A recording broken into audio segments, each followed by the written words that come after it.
Hello guys, mag-adobo tayo ng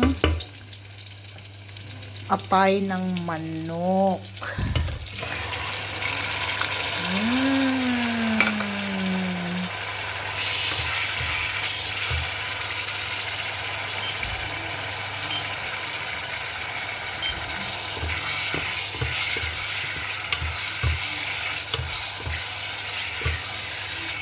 Sarap.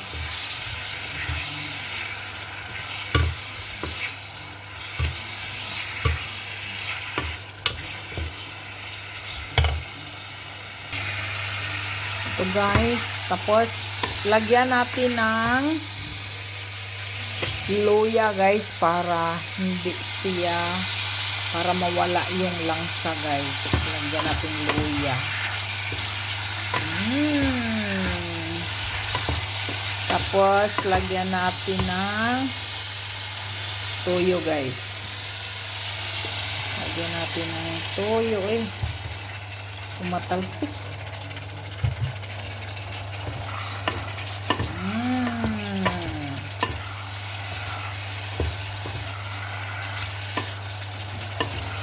Itong atay guys, masarap ito, maraming iron. Masagana sa iron ang atay guys. Kaya maganda ito kainin yung mga taong kulang sa iron. Okay. Pag malapit na itong matapos guys, lagyan natin ng sibuyas. Bilisan na natin yung sibuyas guys, pero half lang ilagay ko. Pero pag ano na siya, malapit na siyang matapos, lagyan natin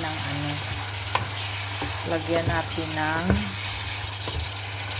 sibuyas at saka yung ahos na natira. Sibuyas at ahos na natira, lagay natin para madagdagan ang lasa guys.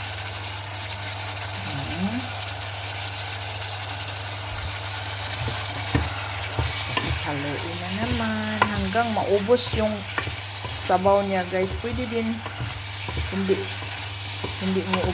mo patuyo yung guys. Masarap naman yung sabaw niya. Pwede rin hindi patuyuin, pwede rin patuyuin, pero mas masarap yung matuyo guys. Tikman natin. Ang sarap.